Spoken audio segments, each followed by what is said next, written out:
In my last video, I gave you the blueprint. Today, we're actually building the engine. The biggest weakness of most AI agents is that they are stuck in the past. Their training data is months or years old. Today, I'm showing you how to build an agent that has its pulse on the live web. We're going to build a market intelligence agent that monitors live news, filters it through your specific business logic, and pings you only when something critical happens. If you haven't grabbed the Notion blueprint from the first video, do that now because we're using the Section 3 maps today. First, we need a way for our agent to see the world. I'm using the web search node inside Gumloop. Action. Screen share your setup. We aren't just searching for AI news, we're searching for specific triggers.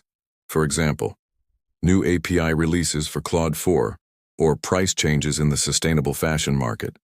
Watch how the AI filters these results in real time. Now, we don't want a notification for every news article. That just creates more noise. We need to feed this data into our brain, Gemini, GPT-4o. Here is the prompt I use. Act as a filter agent. Read these 10 news headlines. Only output a summary if the news directly impacts my business. If it's just hype, discard it. This is the difference between a bot and an agent. Finally, we need the agent to do something. If the filter agent finds something important, it triggers step 3, sending a formatted brief to my Slack and adding the source link to my research database in Notion. Action. Show the message appearing in Slack. I didn't search for this news, I didn't summarize it. The agent handled the grind while I was filming this. That is one workflow.